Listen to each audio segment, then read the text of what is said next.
why are we doing this? But on my end, it says it's still kind of setting his stuff up. So we'll see here. All right, there we go. So good evening, everybody. Welcome. Welcome to a wonderful Monday night. Thank you so very much for coming on and joining myself. And of course, you see, John is not here. Cubby is not here.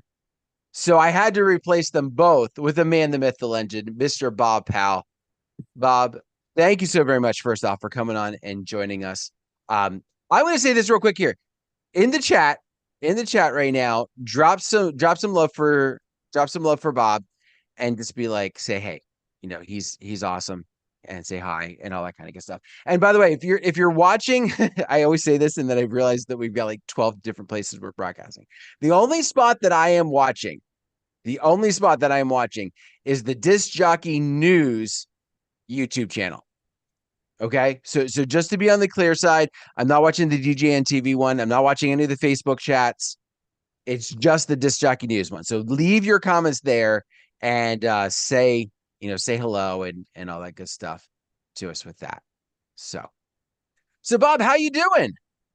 Hey, I'm fantastic, Dan. Thank you so much for sending the invitation out. I'm glad we could partake in this little journey tonight. So glad to see you again. And I'm looking forward to a great time. Let's just have a great conversation. Awesome. So before we get into tonight's topic, let's chat a little bit. All right. So fill us in. What has been going on with your year? What are some things that, how have your events been going? Any surprises, that have kind of jumped out at you, or things that are like, what, this has been a new year because of this. The one observation I'm making is with all the younger couples, and I'll say the 21 to 27-year-old couples, they're really trying to eat the whole elephant in one bite as far as planning goes. I'm Okay. finding despite our rhythm, which mine's a 90-day rhythm, okay, that the bigger contact happens the last 90 days from their date. There's, other contact before that time, because it's usually 12, 14, 16 months booked in. But the last 90 days is really critical to me to get all the meetings in. And it seems like more and more meetings are getting pushed closer and closer to the date. And I would say that I'm probably about 10% at 90 days and 80% at 60 or less, which is Okay. different for me. Mm-hmm. So what is then a normal planning progression? You say it's a little different. So if they were doing it in an ideal situation, when would you meet with them typically? I would start at 90 days, right? I always like to, have dinner or something, go somewhere to eat and have a conversation. And I have my planning forms that I've been working on for years to develop their scripts and the prompts that I think you're a DJ event planner user as well, right? Hmm? So, there's prompting on there, but there's also showing them how that comes together in terms of their final scripts. So Okay. I'm introducing that process to them and say, okay, let's work on, say, the ceremony. Let's work on the ceremony things. Let's talk through the songs. Let's talk through how you want that ceremony to be and anything special you might have during the ceremony, right? Spend some time in the ceremony.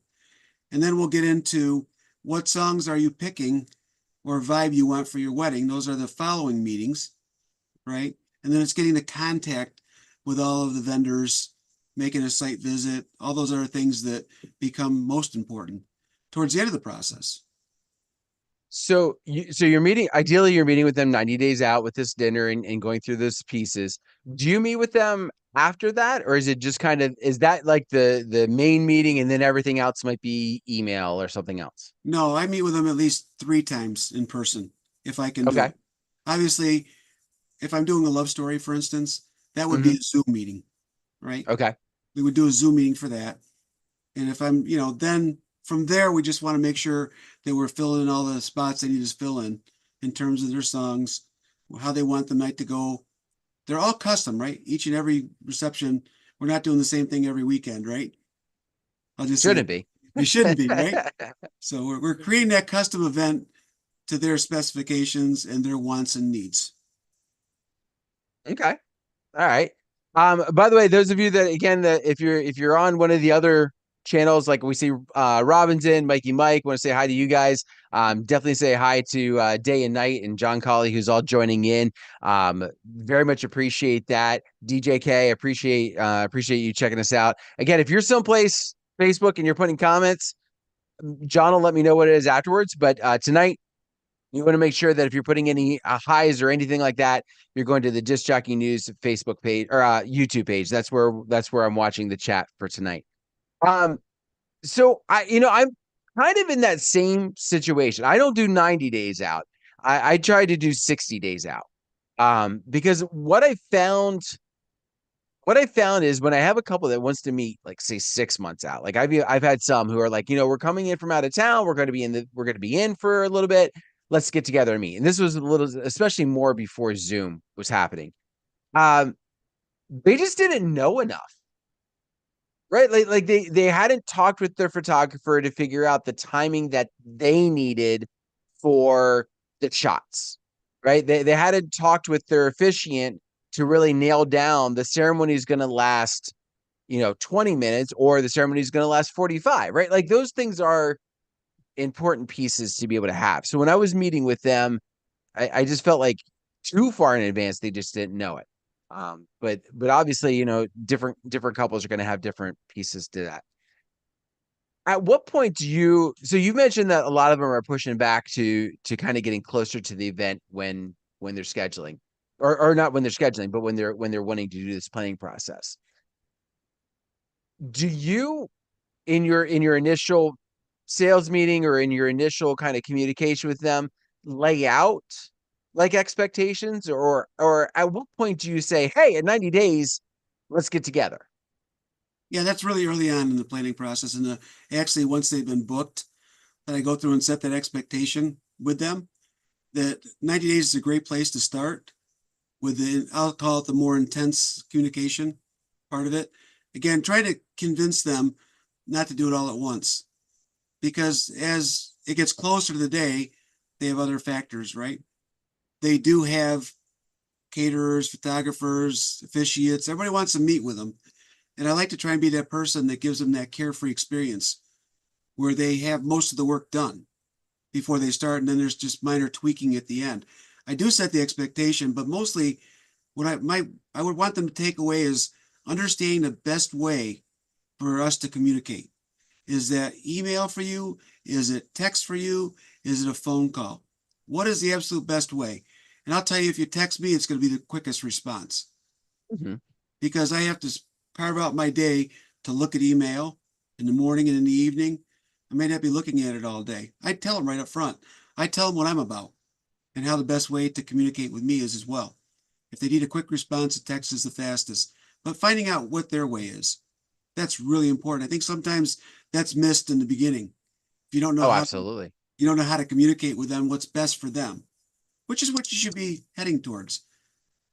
So and this isn't exactly the direction. I mean, we're talking communication today, and we're going to get into kind of the other piece to the puzzle here. But I love picking brains about other ways that DJs do their organization because I think no matter who we are, there's always something that potentially we could do better. So my question to you within that is, if you know, let's say my couple from June 1st was a texter and my couple from June 8th was an email and my couple from June 15th was a phone. Like, how do you keep straight who likes to do what? I have a master calendar in the other Okay. side of my office, and I always put a picture of the couple, and I always put how they like to communicate on there. That's number one. They like texts, they like phone calls, they like emails. So that with so many in a row, it's real. Like, to your point, very easy to. Is it Brittany and James? Is it Brittany and Evan? Is it? It's funny how many of their same names this year too. Mm-hmm. I think I've had at least 4 Brittany's. I've had a Okay. couple of Evans. I've had a bunch of Lukes this year. So as I'm looking at those people, it's like I have same names in certain different weeks. It's kind of interesting. And I felt that was the easiest way for me to sort that out. I'm not Yeah. talking 8.5 by 11 glossy. I'm just talking a Well, photo. yeah, but I like the first off, I like the picture idea because that also helps. Like anytime you're seeing them, you're seeing that piece, you're equating the two of them, and within DJ Event Planner, you can assign like a picture. That's another piece within that program. If you wanted to be all digital with it, you can do that. For those of you that are like, hey, maybe I want to check this out, or I like his idea, but I'd rather be all digital. That is something that you can do with that. Um, so I think that's awesome that you're doing it from that standpoint. Do you let's go into some of these other pieces. So when you're reaching out from the moment they book you and have paid the retainer, signed the contract, the whole 9 yards, when is the next time that you have any communication with them, assuming that they don't reach out with a question? So, because I'm use perfect portals for mine, we all Mhm. use our enhancements to our DJEP. They get that email, that first 30-day. It'll give an email every 30 days, an Mhm. automated one that I've crafted and helped to do it the way I want to do it. I make sure when that email goes out that I've made a second contact. Did you get the email? To make sure everything is working well. Was it in your spam? Did it come directly to you? I want to make sure and confirm that's the first way. And I also say, do you have any other questions at this point in time? Then I kind of let those monthly emails go as they're supposed to. And as you get closer to the 90-day mark, I'll say, when's a good time for us to get together? Let's go out for a meal or go out for a snack and chat about your planning. And I think that's how I kick it off. I like that first part because I know one of the things that I've had an issue with from time to time, things go to spam, right? No fault of really, no fault of myself, no fault of the program. Well, probably a fault of myself, right? But I'm not as techie maybe as I should be to kind of check all the boxes to make sure I'm getting the 10 out of 10 score for my emails. But for the most part, I'll have one Gmail who it'll block and I have another Gmail who will let it through. So in my viewpoint, there's something's going on. But anyway, I like that follow up just to say, hey, by the way, I sent you an email. Just make sure you get it. Let me know so that we can make sure that you're not missing. Because when they becomes the important emails, you definitely want to make sure that they're not missing it. So getting it on that white list becomes a good idea, especially in the beginning. So I like that. For those of you that are wondering what he's talking about with perfect portals, big shout out to Karen Walker up in Canada, Canada Day. She might even be watching. I mean, they don't do anything on Canada Day. It's like our 4th of July, but better. Um, and I just saw somebody like smack me upside the head. I just felt that. I don't know. Anyway, but no, but so her and her daughter, they have a team there. They have perfect portals. And basically what it is if you love DJEP or you think you might love DJEP, but you want it to be better, talk to them because they will help you with all the customization pieces. And they have everything from a full on, they'll take care of everything for you to more of, I don't want to say quite a DIY, but kind of In to that between. direction. They give you a little bit, more freedom for you, like especially if you're like, well, I got most of it set up and you need a little tweaking. That might be the other end.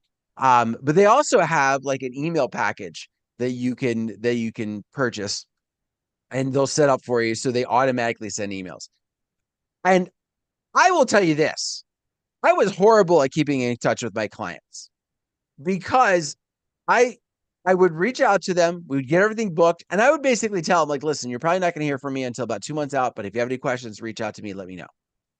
And that was kind of my philosophy.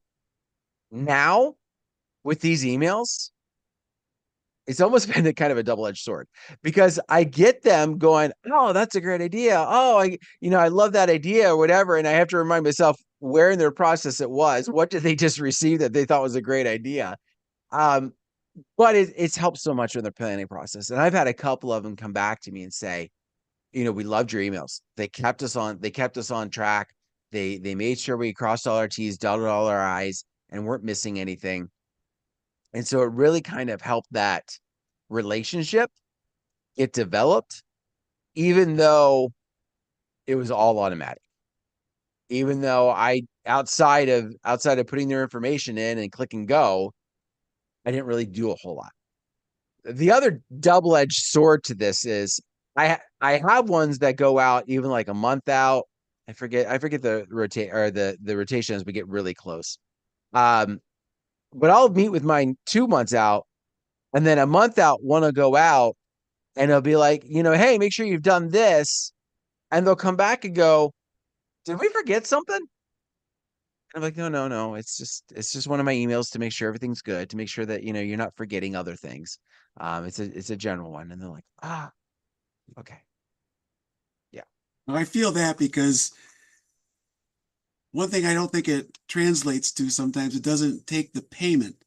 So if you have it set up to get a payment, in my case, 14 days before the event, right? If they make that payment and I forget to go in and prompt it, they could get mm, your payment's coming due. So yeah, I make sure personally that now I'm better because, like you said, double-edged sword, right? It does a lot for you, but you need to monitor it yourself so you don't do something inadvertent. Like it might insult them if you send them a note saying you're overdue when they say, I just paid you.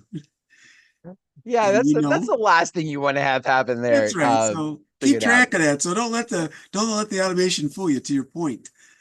Hmm. And if the automation goes out, read the automation mail. So if they come back and give you that question, that was a great idea. You can quickly reference it. It should be in your outbox of your email and in their portal too. So you Yeah, can I go to their portal because, I mean, obviously it's there in my outbox, and I get that. But when I go into the portal, I can specifically see what was sent, um, and that's a little bit. And plus, it's a little faster. I've noticed to check that. but no matter how you do it, it's still whether you do it personally or system does it for you. I'll say like you, I think there was times I could have done better communicating with my couples. I think that just made it better Yeah. for me personally, and not for everybody, but for me personally, it did. A couple of people are dropping some things in the chat. Mikey Mike says, I always remind my clients it's not my responsibility to keep reaching out to them. I make it clear to them to email me or text or call me. And I get the sentiment on that, right? Where it's not really our job to do those things, and I could bring up my list and my the suggestions. Hey, make sure if you're doing a church wedding and you're doing a reception, are you doing transportation between the two for your guests, right? Like there's little things like that. It has nothing to do with the DJ. It has nothing to do with the songs. It has nothing to do with any of the special things that I want them to buy for me. But what it does do for them what it does do for me is puts me in a better light for them. They feel they've had this relationship. And I feel like some of that has allowed me, it's increased my value. We'll put it that way. It's increased my value, right? Like I'm not charging anything for those things. But now if I'm charging $3,000, I'm just throwing out a number here. If I'm charging $3,000 and I've walked them through a lot of their planning process automatically, guess what? They're not going to have as much buyer's remorse as they will with someone that they bought and then didn't hear from until close to the event. I shouldn't say buyer's remorse. That's probably the wrong term. Nervousness that you'll show up, right? Like there's no question. They know by my communications with them, they've got me, right? They didn't wonder what happened to me. They didn't wonder, is he still around or anything like that. Exactly. DJK, you become a family friend with the more personal contact. And absolutely, like you become that extra piece to them. And I think that's key. And again, everybody's going to kind of do their business their own way. And if you disagree with what Bob and I are saying tonight, that is your opinion and you are entitled to it 100%. You're entitled to 100%. But I think if you were to either set something up or to create this by hand and do it by hand, which you can, you would see a different type of response from your clients. Yeah, to your point, the way I did this before, I would use my Google Calendar. I would go when I booked a client and I put that 90-day mark in there, and my calendar was full of stuff. and I had to make time every day to look at my calendar to make sure I didn't miss something. And I might have multiple calendars, one for my business, one for my personal life. Got to make sure they don't intersect. And I think to your point also, it builds that early confidence. Because I think it was probably many of our industry friends have said all along, right? We're after as much information as we can get from our couples. It makes us better. Mhm. And the more we know about them, the better their event outcome generally is. And I can go look at every event and evaluate what I did, what I could have done. And I hope that I don't have to go back and say I missed an opportunity, right? Our antennas are up for the best guest experience, and it's also up to build the confidence. And I know that through our industry friends, we all know that you could be the worst DJ in the world at the end of the day, but if you had a great relationship with them, you wouldn't be held, it wouldn't be held against you, I'll say it, because you're friendly and they know you're just a human being, but you're also a friend. I think that's really, Randy Bartlett would tell you that. I could have pronounced their name wrong 100 times and they just laugh it off because Randy was such a nice guy. Just to Mhm. name drop Randy or even Big Daddy, just anything like that. Think about it that way. You are delivering a guest experience. And if you don't know enough about the couple and they haven't been in touch during their planning and they don't see it the same way you do, it can be difficult sometimes. You feel like you're winging things. You feel like you didn't understand them enough or did I ask enough questions of the couple? And you don't want to chase the couple around. I've gotten the Right. feeling I do that sometimes, right?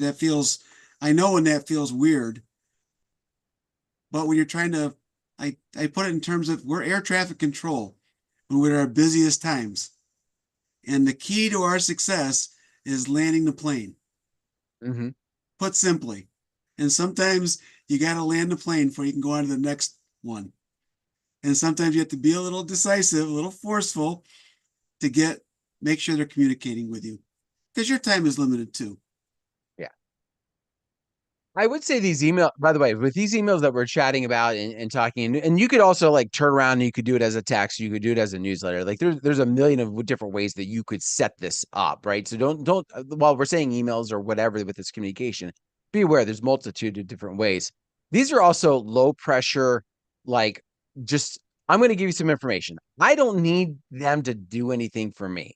In throughout that process from when they book to when we decide we're going to sit down and have our meeting, this is not something where I'm harassing them trying to get some information at that point. Like, I don't need to know the name of their first dance 9 months out unless for some reason like I need to somehow find this artist and like beg them to give me the copy. Like I just I'm going to give them information and I'm going to help them. And that's what a lot of that is. Um, but as you've mentioned, Bob, like as we're getting closer to these events, and I'm feeling it more this year, I think, than I have in the past, is this last minute, right? So I'll use this example, and then I kind of want to talk about our communication specifically with them. So one of the things that I do is when I want to meet with my couples about 2 months out, I send them an email. I don't have it set up automated because I want to make sure that I'm doing it under my own kind of on my own terms. But I will send out an email to them. Hey, we're already at the 2 month mark. I want to go ahead. I want to set up a meeting with you. Here's a link to my Calendly. By the way, if you're not using an automated calendar scheduler, whether it's Calendly or whether it's Microsoft Calendar, Book me now. bookings link, Book me now is one. Google, right? Like there's a lot of them out there that you can use. Some free, some have features. Obviously, if you pay, do that. Oh my gosh, like I got set up with Calendly and I pay for it, right? And that's kind of like I hate the fact that I pay for this. But um when I need to set up a meeting, I shoot them the link. I also have it built into their portal so that they can schedule if they're like, hey, we just need to chat for like 10 minutes. I got some questions. Like I met with my photographer, they had some questions. I just want to talk with you. They can schedule a meeting with me. And it reads my calendar. So if I'm booked with something with my kids, it doesn't show me available. Right. So I digress. But anyway, that's that Well, piece. So I send that not email much to them. digression though, because what happens? You talk to the bride. What's the bride say? Got to talk to my fiance. Yeah. that back and forth goes on. And to your point, if you have some service or some way, they get to see when you're available and when they're available. So most likely, 99% chance, they're going to be able to pick a time that works for all of you. Yeah. That feels And good. oh, absolutely. Absolutely. And you also don't have that back and forth, right? Even the fiance is like with them, right? Well, what are you available next week? Oh, next week I've got Tuesday and Wednesday open at 6 o'clock. Oh, well, we've got this going on. Well, how about the week after? And it's like 4 or 5 emails before you really like narrow down. Now it's here's my link, and you can narrow the window down that you're available, right? If you only do meetings, in a 2-3 hour window every night or day, however you do it, like you can put that there. I feel like this is a commercial for Calendly, but anyway, for bookings process of some sort. But they can pick the time. They can talk about it, and then it's not this back and forth, back and forth, back and forth, and then boom, you get a notification, and now you just have to meet, and it makes it so much easier. But as they're getting closer to this, I know how I started to go down this path. My wedding this weekend, we met. See, July, June, May. We met like the end of April, beginning of May. I went to their house because we're doing it in a tent in their backyard. I wanted to check the layout and see what I was dealing with. We got everything taken care of. We had a lot of the information down. Like we were able to talk through a lot of things. However, one of those things is a special song is being sung, and they were getting me the recording because it's not like a special version. Like somebody they know was singing this song, right? And recording it for them to dance to. Perfect. Get it to me. I got it last night. The wedding is Saturday. We met the end of April, telling me, and it was recorded at that point, right? I was told it was recorded. They just needed to get it to me, and it just kept waiting, waiting, waiting, waiting. So they're in a last minute mode. We could go into philosophical reasons for that. We're not going to tonight. But with this, I think it's important to recognize that not only are some of our meetings happening later, I'm getting the impression that some of our couples are also starting to book later. Have you noticed that? Like them reaching out and saying, "Hey, we're looking for somebody this fall or the very early part of next year." Are you running into those kind of things? I am.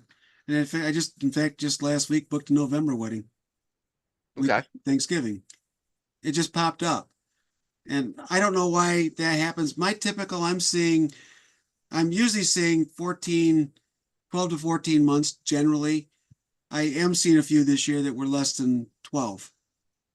And this last one was 6, I'll say. So I'm seeing it does vary. It depends though too, if like it's a venue recommendation sometimes, and the venue's hard to get. Those seem to be when people have their mindset on a venue, they seem to be longer term. Okay. If you put it in the categories of what's most important to the couple, if it's Hmm. entertainment, food, or venue, the venue seems to be the one that drives the longest bookings for Hmm. popular venues Yeah. for me. If they're going to have something they can pop up somewhere or find a venue, those seem to be the more last minute ones. Like, oh, I just decided I was going to do this. Now I got to find a place. Oh, no dates are available except for this one. Can you do it? I Well, get that. and I was running into that. Like I mean, for the most part, I was getting into like this 12 to 18 month um in advance for weddings for the popular dates, right? Like you're middle of the summer when only people who want to like sweat to death are going to get married. Like that was a little different. But your fall dates where things were getting busy and stuff like that, I was really getting into like the 12 to 18 month, and this was like I was like, okay, this is cool. Kind of makes it tough for personal things, but it is what it is. It's part of our business. Um, but just recently, I've been getting some requests. Day and Night mentions that he's still getting September, October, November to events coming in requests. Um, I just had one the other day for the third weekend in October coming in, and I was like, really? And it was to the point about the venue, it was at a popular venue. Now maybe this is a venue that had an opening, And so now they squeezed in. Maybe they decided to put the DJ on the back burner. I don't really know. I didn't have that conversation with them. I can't do the wedding. So I didn't get into that with them. But like seeing some of those, I'm like, okay, they're really kind of pushing this late. Follow the bouncing logic for a reason why I'm saying this. So with that, they don't necessarily get some of those early emails that I'm sending that might subtly suggest some of my add-ons that are available. So this is kind of some of the point to where we're going tonight is how do you suggest some of those extra pieces that you offer to those later couples, we'll say? So if we all take videos and pictures of places we've been, I think the most powerful sales tool is, oh, you're having yours wedding at venue XYZ, and here's what it looks like without lights and what it looks like with lights. Is that enhancement you might be interested in? I think I'm in your point, if it's a closer in 3 or 4 months to the wedding date booking, I'm more apt to rely on myself than the system. Okay. Because I don't think there would be enough community. I mean, if it was 3 months away, you'd only get a couple of emails, maybe half a dozen emails at the end, right? Mm-hmm. You might need a few more to talk about the things you want to talk about. Like, do you want a photo booth? Do you want lighting? Do you want enhancements to your current day? Because they will likely, I get a lot of extra sales. I think it was said, I'm not sure who said it in the industry, but I did remember seeing something about offering those add-ons later when they've kind of clarified all the rest of their budget needs and they begin to start thinking about what they might want versus what they need. When they hire you, they're more likely to think about what they need than what they want. And if you don't sell something when you first book, I get a lot of add-ons later on within 3 or 4 months. Sometimes at that 90-day meeting, sometimes at the 60-day meeting, sometimes 2 weeks before. And I think that's an important piece where I think some DJs, and I know I'm prime guilty of this, where if I don't sell it initially, I kind of let it go. And I don't think that that's a wise decision. So whether you're doing something like Bob was suggesting where you decide to reach out to them and just be like, hey, by the way, I just wanted to let you know about this, option. Were you thinking about it or not? I think that becomes something to consider, something to look at putting later on. Now, I will say this: there is another school of thought out there, and I'll use Rachel Lynch as an example because she's been very vocal about mentioning how her packages, with the exception of her photo booth, are basically you get everything, and if you don't want it, you tell me you don't want it, but it doesn't change the price. That's a little different than what we're talking about tonight because this would be adding on money like later on, right? Adding money a little to the process a little bit later on. You were talking about people in the industry. I'm pretty sure it was at DJX last year because I'm pretty sure I sat in the same seminar. I think in fact we sat like next to each other for it. It was Mike Walter, it was Jason Jani, and I think Joe Bunn was there as well. And they kind of talked how they handled it. And it's a prime example. Like the contract can change like 20, 30 times. Maybe that's exaggeration, but it can change a bunch as either couples recognize that they have a little bit more money or they recognize, hey, we're getting a little bit closer. That might actually be something fun to add on. Let's, or make the experience better. So finding a way to present that to your couples, to reach out to them, I think is a good idea. I like your idea of the pictures. Um, I feel like for me, I'm going to be better to do that at the planning meeting.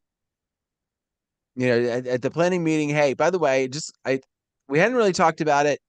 And for some people, they don't mention any add-ons unless the couple does for them, right? In the very beginning. Because then it allows them to just be like, you know what, let's just lock in the date. Let's just lock in the date and we can worry about the extra stuff later, right? Because I'm gonna, if they don't go, if my uplays don't go out with me, they're not going out, right? So I can wait till 90 days and schedule this with my couple for those single ops. and so kind of waiting on that. And so that's a different way to look at it. Um, but I feel like that 90 days, having those pictures and just be like, hey, I know we didn't really talk about it before, but I'm just curious, you know, uplighting. Do you know what it is? Have you thought about it? Have you seen what it might look like in your venue? And just allow them to think. Allow them to think on those comments, and give you some of this feedback. I think that's a good way to go about doing it. But that also means that you need to be prepared, right? You need to have those pictures ready to go. You need to have it available to share with your couple, whether it's digitally, if you're doing something on Zoom, or whether it's something else. And some of them may not. Some of them may be like, you know what? Yeah, the reason why we didn't bring it up is because we didn't want it. Whatever might be the case. Um, so here's another suggestion. So have you added anything to your, well, let me back up for a second. What are the add-ons that you have available? The add-ons, we'll just put it that way. What add-ons do you offer to your couples? So photo booth being one of them, Hmm. certainly. Whether they want a digital booth or they want a booth with prints, Hmm. and do either one. I I picked up the both tubes a while back, so the Okay. candelabra effect can be something nice behind. I do also have a rolling DJ booth with a 60-inch TV in it, so I can offer slideshows, some monogramming type, simple monogramming if they want to, even videos to their music videos to go along with their party. Those are the typical types things besides the uplighting. I have two different kinds of uplighting. Obviously, I have the old Chinese ones with 9 in them. Okay. Those are high output, right? And I have the Hmm. ones with the 4, right, which are a Okay. little less output, a little easier to carry. So they're different price points for both of them. And Okay. again, bring the right tool for the job. To Rachel's point, I'm not going to bring the big uplights if I have 10-foot ceilings. If I have 20-foot Hmm. ceilings, I'm going to bring the big lights, right? Hmm. You kind of have to decide what you're gonna offer, what's right for them, and don't act like you're trying to sell them something. You're trying to Yeah. give them enhancement. If they have talk about decorations, you might have an idea. If they're talking that they're doing major centerpieces and stuff like that, you may they don't need any extra. You can perceive they don't want something extra. But if you say, hey, I think it would be really cool to have, 8 uplights behind your head table with your colors, or a couple of tubes next to your arbor when you're getting married, or something like that. Just give them a suggestion and maybe show a picture of something that looks like that. And if you can show a picture, or you subliminally do it in a Zoom meeting and make it your background, and they go, "Oh, that's my venue right there." So try to take a little work out of it, Dan, not have to be so prepared, because a lot of us have some pictures that we're really happy with. We'd share of our Hmm. setups, and if we have different types of setups to show them, we're going to bring what's right for that job. But we can do that by example. We can do it by a visual, or we can send it an email to them, and they might decide not to do anything. How do you share a new option that you have available? So let's say a couple books you June of last year. You go to DJX in August, see some cool thing that you want to add, you pick it up. How do you go about that then, sharing that new feature? I'm a very visual guy. I have to figure out how to take it somewhere and take a picture of it. I think Brian did that a lot in the warehouse next to him up in Milwaukee area. He would go somewhere, set some things up, take pictures, and we'd all watch his videos. I think that's a similar story for me. I would like to set it up. I would invest in something I could sell Mhm. at the show if it was compelling to me. I would invest in. I'd make a visual out of it. I think Okay. it's a lot easier to do that.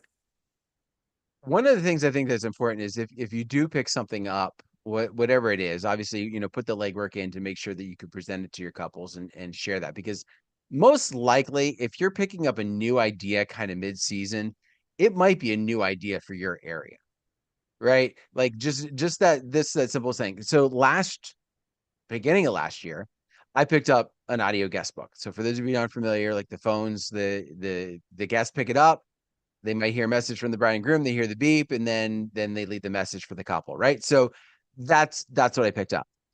And I just quick sent an email out to every single one of my couples and was just like, hey, just wanted to let you know I have this. If this is something that you're interested in, by all means, please let me know. I'm offering an introductory, kind of offer just to basically, get it out there a little bit more, and especially initially.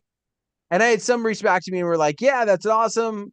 I, definitely want to consider it. I had others, I had a couple that were like, oh, I wish I would have known. Like we already booked it with, this other company that does it, does the mail version of it. And I was like, all right, no big deal. Like that's fine. Um, and then I added the phone booth, and that's when my social media went crazy, because then I had that visual piece, right? Like before, I just looked like a phone sitting on a desk, and then, until you get a couple couples like using it, you don't have video per se, at least not the right way. So the phone booth, like when I took a video of that and I took a picture of that with some couples and I shared it, this was last year. My couple from June 1st, like hit me up and they're like, not only do we want the phone, we saw the booth, we want the booth. We want the whole thing. Like we want that. And it made a big difference. So I made sure like to email out, but I would also follow up with your social media game, especially in the beginning, especially if you want to make sure that it's going out, because some of your couples, your email is going to go to spam, or they're going to open it at a time when they don't really get a chance to think about it. And then it's going to get buried in their inbox and they're going to completely forget about it. And then one of the things I also did was I mentioned it at meetings for the couples that I didn't hear back from. Hey, by the way, send out this email. Did you get a chance to see it? Followed up, so I knew they saw it. So I think that's another way that you can make sure to catch that piece. Or bring it with you to a meeting. I bought one of the audio guest books too, and I bought a neon sign that says "Leave a message." Okay. I don't have a phone booth per se, but I would bring it in the box to a meeting and say, "Ever see one of these? You got grandparents coming to, might be nice for a message and well wishes instead of a. Some people forget to sign the guest book. This could be a way." And I've had a chance to I sell it. I was leaving it right because almost all of my meetings are Zoom anymore. Like I don't meet in person. Our area is kind of spread out, and a lot of my couples are probably like half an hour, 45 minutes away. So for them to travel in to where I'm at, or for me to travel to them, unless I need to for some reason, I don't do it as much. So we do a lot of Zoom. So I would always set it like right here and just kind of, and they were, it's one of those things like you don't see a phone like that, like just kind of sitting out. And so it would catch their eye on some of those things, and I'd bring it up and be like, hey, by the way, did you ever check this out? And very similar idea. So, um, yeah. And sometimes the best advertising that you could do is somebody else's, meaning like there was companies that were, had those that were mailing them to couples like for a price. And so people like some of our couples were already familiar with it because they had seen those ads. And then I was like able to kind of take advantage of that. So, Certainly, it's all good, and if you can demonstrate it, it's easier to sell it, I think. And again, oh if yeah. you're trying to do what the couple wants, if you get an idea of their personality, what they might like, it makes it a little easier to make those suggestions. Speaking of suggestions, we've got a couple minutes here. I can't believe we're already at the end. By the way, for those of you that are like, wait a minute, there was supposed to be another person. Yeah, he flaked on me. So we're not going to talk about him anymore. But in all seriousness, no, he sent me a text in the beginning of the show, and he got stuck in some traffic coming home from his son's game. So Mark's not able to join us tonight. But where was I even going with that? Oh, suggestions. Don't be afraid to make suggestions to your couples about what you have. I can't tell you the number of times where, when I've been talking with a couple, I'll find out that they need ceremony services, but they didn't think to tell that to me when they were inquiring with me, or they kind of have an idea what uplighting is, but they've never really been to a wedding because they haven't really been to many weddings. And so they're not familiar with what it is. So don't automatically assume because this is a feature that you've had for 10 plus years that your couples have any idea of what it is. right? Make sure that make sure you just feel free to kind of share this out and just be like, hey, I just want to talk some things through with you. Some different enhancements that we offer that I think might be a great piece for you. Um, no pressure. If you want to know more information, let's chat. And if not, move on. I And think a lot of also, times, go ahead. I was gonna say the wireless, ceremony.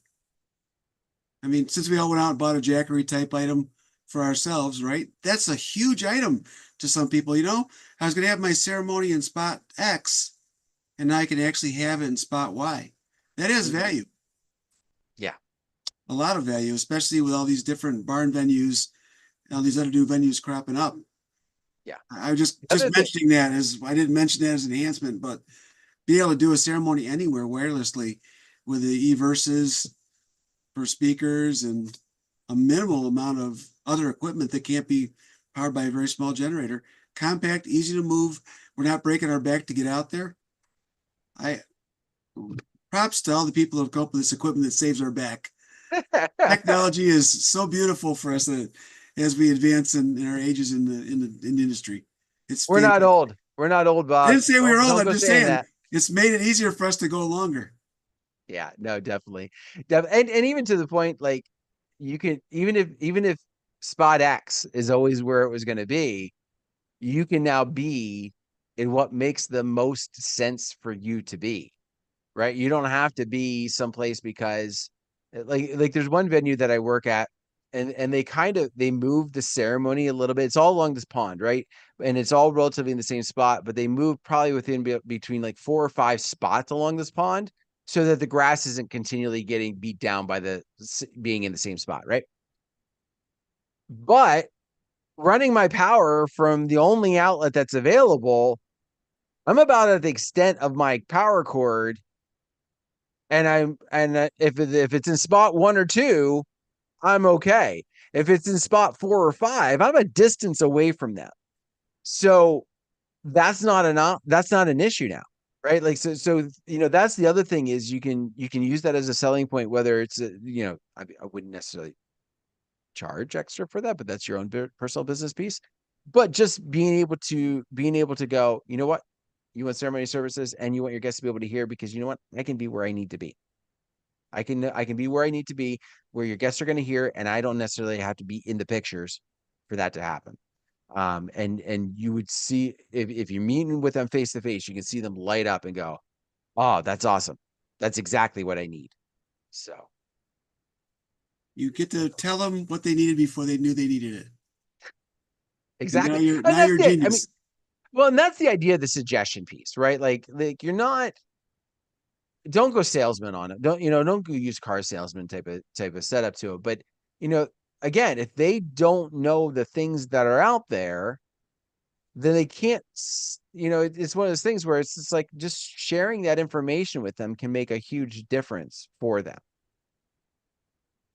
So I don't know. That's my 2 cents on that. I think you're going to get a lot better off if you just share it and just say, hey, by the way, in case you didn't know, type of piece.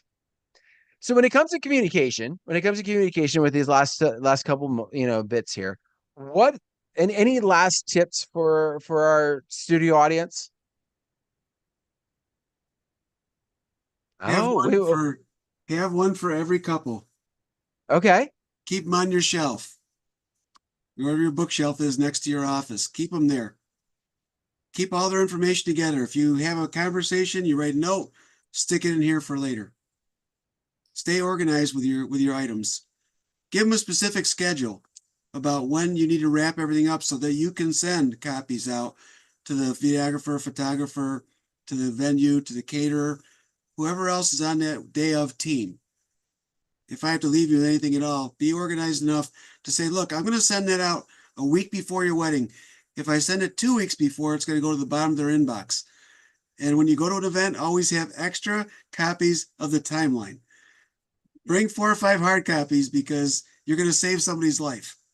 Mhm. If I have to give you an idea, oh yeah, you email it to me, but I don't have it on me. And oh, we don't have any service on our phone out here. So I would have nothing if it wasn't for you. Absolutely. That's a great idea. I will say there's another place that you can also do it for yourself because I've been in some windy situations, right? And so my hard copies are kind of like, everywhere. I stole this idea from a photographer. They make the timeline, they actually make the timeline I send them, which I thought is awesome, their background screen on their phone. So, or their lock screen on their phone. So they just have to hit it and go, oh, it's right there. Like they don't even have to like think, more than 5 seconds to see what's coming next and what's happening. So that's something else that you can do that. But I love that. I love the binder. I love that idea. I am not near that organized because I've tried to go more digital. That's I think I don't know if it's been my downfall or not. But I do like that. And that especially that, hey, they send you a note via email, or especially in yours where you're talking, it might come via text, it might come via email. Like if it's all there, you don't have to go, okay, man, where was that coming from? You can look to your notes right away. Yeah, So my other new best friend was the Remarkable 2. If you ever heard of one, we say again. it's called a Remarkable 2. It's a paper white tablet. I'll say it's a little bit more expensive than some iPads, but you Okay. can you can transfer your PDFs to it and have all your documents on it. And it's readable in sunlight. It's light. It looks like you can put it in one of these if you want to. Okay. This is one of the cases. I have a leather one, but it fits inside Oh, like a tablet. okay. Looks just like a book from school, right? Yeah, I thought you meant you just like slide it into the book. I didn't realize that was the case That's for the for what case you for had. it. And I got to Okay. think, Pastor Jay down here in Owego, Naz, he was the one that turned me on to that about 3 or 4 months ago at one of our first weddings. And I said, well, it looks expensive at about $450 for one. But I Okay. love to have that for my love stories. I love it for my announcements. It's easy to manage. And Mhm. it's got a nice case, so it looks pretty formal when you're holding it. Doesn't look like you're just holding a tablet or a phone. And you don't need service to run with it. You're going to have Yeah. stuff loaded.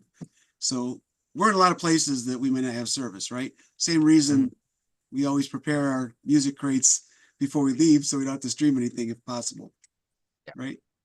Absolutely. It's just some of our redundancy. We just built it in. Absolutely.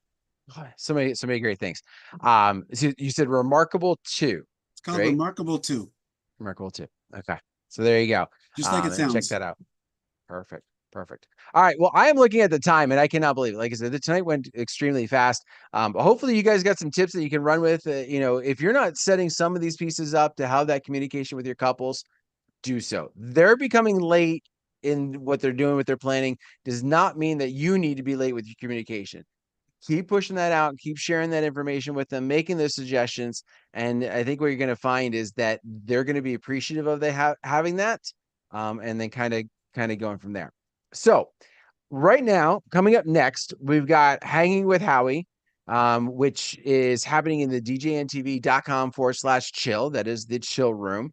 So make sure you go there. You can hang out. They're going to record for about 20 minutes and then from there go on. Although according to the email, it's hanging with Boston John. So still same spot. It might be a different host, but and so if it's not you, John, I'm sorry. I'm going by John's email, by John Young's email. But tomorrow morning, John's got his tip that's going to share. Tomorrow night at 9, it's going to be a best of Ben Stowe. In case you haven't been following Ben, he's been doing like I don't know how many different like concert settings right now because he runs sound for concerts.